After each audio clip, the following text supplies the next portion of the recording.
Hey, what's up everybody? Welcome back to the Cruise News Show. I'm your host Tony, here with the latest cruise updates. Got three really big cruise news stories for you today. Let me first tease you with the headlines. Headline number one, Carnival gets their shot blocked, trying to trademark the name King James. Headline number two, the first official Royal Caribbean cruise is happening right now. The first one in 9 months. I'm going to tell you all about that. And then we're going to close out the show today with what I feel like is some super great cruise news. There are more Carnival crew members boarding cruise ships right now. Carnival is beefing up their staff on multiple cruise ships. You know what that means. Let's talk about it. The first story, Carnival Cruise Line back in August 2019 had the desire to trademark the name King James. Not really sure what they were going to do with the name King James, but they put the ball in motion. They jumped through the hoops in trademark court here in the United States. They revised their application multiple times, and then finally in July 2020, they were granted trademark by a U.S. court. Now that story would be fairly uninteresting if it ended there, but it did not. There is another King James that lives in American pop culture. And no, I'm not talking about the 1611 King James version of the Bible. While immensely popular for hundreds of years, that's not the King James we're talking about. We're talking about professional basketball player Lebron James. His nickname is King James, and it's a nickname that he's used on social media, in pop culture for many years. After hearing about Carnival's successful bid to trademark King James, he raised his hand and said, "No, wait a minute. I'm King James." And a lengthy legal battle ensued. That's not true. It only took about 10 days for Carnival Cruise Line to look around and go, you know what? Yeah, he is King James.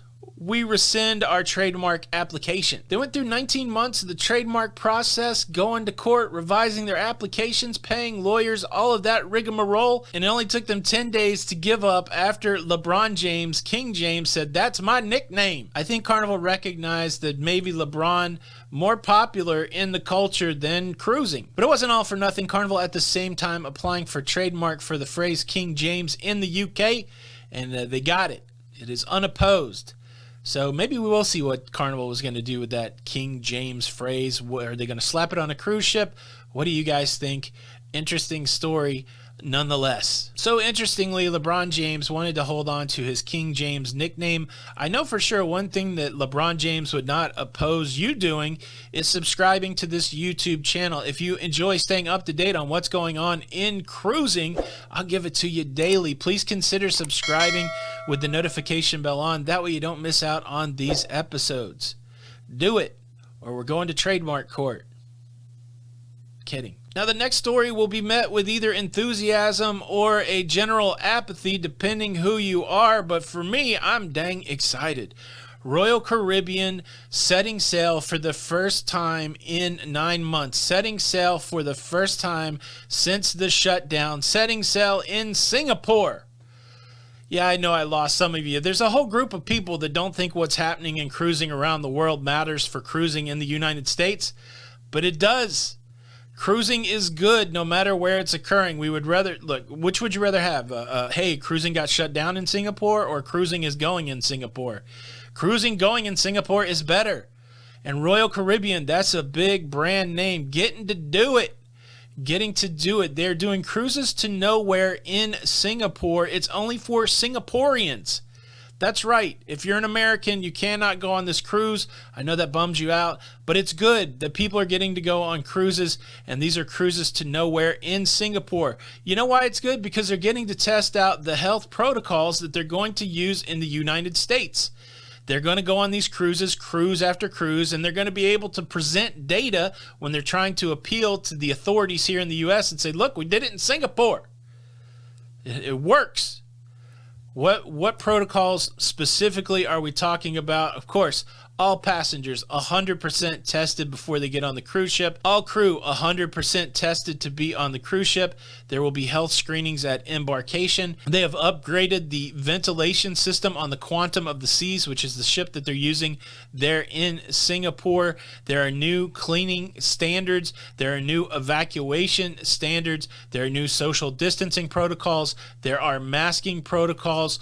all of the protocols that are needed to get cruising going in Singapore. Let me put it like this. All the protocols that they will be using on the Quantum of the Seas in Singapore are required for cruising here in the United States. So this becomes a very good proof of concept for health protocols and how they could work on a cruise ship when it's time to prove that they work here in the US. The ship will be allowed to max its capacity at about 50%, which will be 1,000 guests or less, but they are paying guests. So another substantial takeaway from this story is that Royal Caribbean will start making revenue. My understanding is that a cruise ship needs to run at about 30% occupancy to break even. So if they're running at 50%, this will be profitable revenue. I mean, I don't know, can't really be profit since everything else is losing, but on a ship-by-ship basis, they should be making money on these Singapore cruises. I'm excited for you, Royal Caribbean. Have some good cruises. Bon voyage to all those that are sailing. Pave the way so that we can use some of your experience to prove that it can be done here in the U.S. And one of my favorite stories of the day coming out of Nassau in the Bahamas. They accepted crew members through their airport and took them to a cruise ship. How about that? This is Carnival Corporation adding more crew members to their cruise ships that are mustered in and around Nassau. The staffing of crew onto cruise ships there in the Bahamas, a heavily coordinated effort between Carnival Corporation and the Bahamian government. The Ministry of Transport in the Bahamas, this is his quote.